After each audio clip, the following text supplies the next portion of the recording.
Hello students, पिछली video में हम लोगों ने जाना कि कितने टाइप की रिएक्शंस होती हैं, how many type of organic reactions are there. उसके बाद मैंने बताया था कि इन रिएक्शंस के फर्दर क्लासिफिकेशन होते हैं, जैसे addition reaction can be electrophilic, nucleophilic, free radical. तो वो जो फर्दर टाइप है उसको हम कैसे आइडेंटिफाई करते हैं, आइए इस बात को देखते हैं। सबसे पहले जानते हैं अपन लोग एडिशन के बारे में। देखिए, एडिशन रिएक्शन तीन तरह की होती है। इट कैन बी इलेक्ट्रोफिलिक, जिसको मैं सिंबलाइज कर रहा हूँ ई प्लस से। It can be nucleophilic, which is symbolized by Nu-. It can be free radical, which is symbolized by R radical. तो आइए देखते हैं with the help of example कि ये टाइप कैसे आइडेंटिफाई किया जाता है। तो सबसे पहले हमने एक एल्कीन लिया और उसका रिएक्शन कराया हमने HBr के साथ। ऐसे केस में पाई बॉन्ड टूटेगा और यहाँ पे ब्रोमीन आ जाएगा, इस पॉइंट पे H आएगा। अगर इसके हम मैकेनिज्म की बात करें तो इसके मैकेनिज्म में क्या होता है, ये जो एल्कीन है ये अपना इलेक्ट्रॉन इस H को डोनेट करता है। H पे डेल्टा प्लस है, Br पे डेल्टा माइनस है, जिससे इस पर्टिकुलर कार्बन का और H का एक नया बॉन्ड बनता है और ये वाला बॉन्ड ब्रेक हो जाता है। तो इस प्रोसेस में ये जो कार्बन है इसकी वैलेंसी फ्री रह जाती है और इस पॉइंट पे H जुड़ जाता है। अब जहाँ पे पॉजिटिव चार्ज आता है वहाँ पे Br नेगेटिव अटैक करता है। तो आपने देखा इस रिएक्शन में दो स्टेप हुए। पहले स्टेप में H प्लस का एडिशन हुआ, दूसरे स्टेप में Br नेगेटिव का एडिशन हुआ।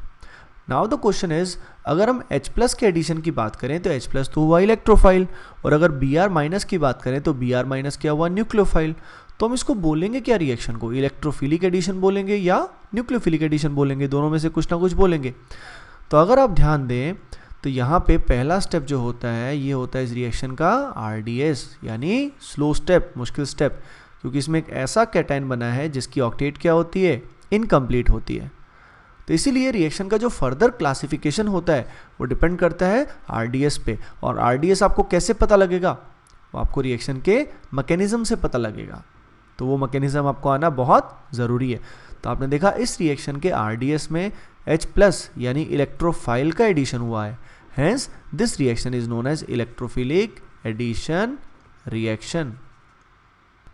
अब देखिए अगली रिएक्शन के अंदर हमने क्या लिया है, हमने लिया है एल्कीन को, और एल्कीन की रिएक्शन हम करा रहे हैं HBr के साथ in the presence of peroxide.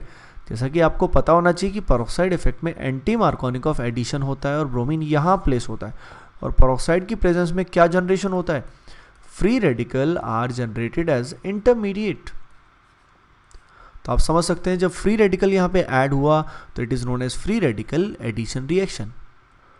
अब देखिए अगली रिएक्शन हमने ली है किसकी, एल्डिहाइड की रिएक्शन ली है। एल्डिहाइड में हमने KCN और H प्लस डाला, जिससे कुछ ऐसा हुआ। ये जो रिएक्शन होती है इसको बोलते हैं साइनोहाइड्रेन फॉर्मेशन।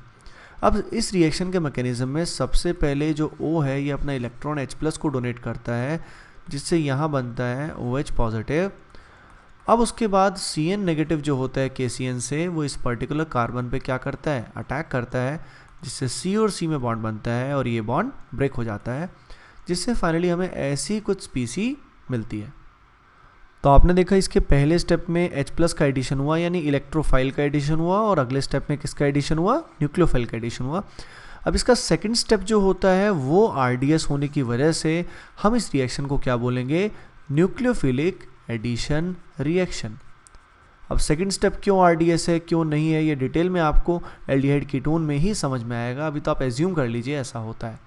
तो आपने देखा एल्कीन और एल्काइन की majority of the reactions are electrophilic addition.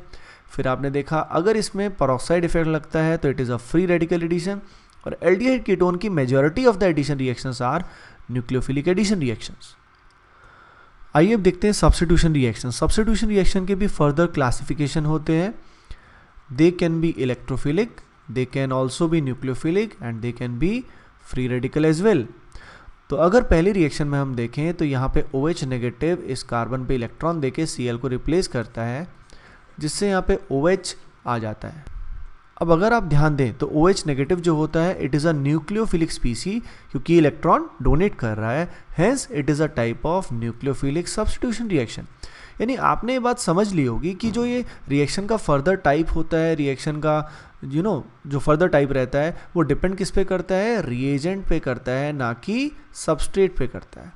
यानी जो चीज़ हम ऐड कर रहे होते हैं, रिएक्शन करवा रहे होते हैं, उस पे रिएक्शन का फर्दर टाइप डिपेंड करता है, और वो भी कब, वो भी जब RDS हो। तो रिएजेंट और RDS पे ही रिएक्शन का फर्दर टाइप डिपेंड करता है। अब अगले एग्जाम्पल में हमने देखा कि ये है एल्केन और एल्केन की रिएक्शन हम करा रहे हैं क्लोरीन के साथ और साथ में फोटोन हमने लिया, तो इसको बोलते हैं फोटो हेलोजिनेशन।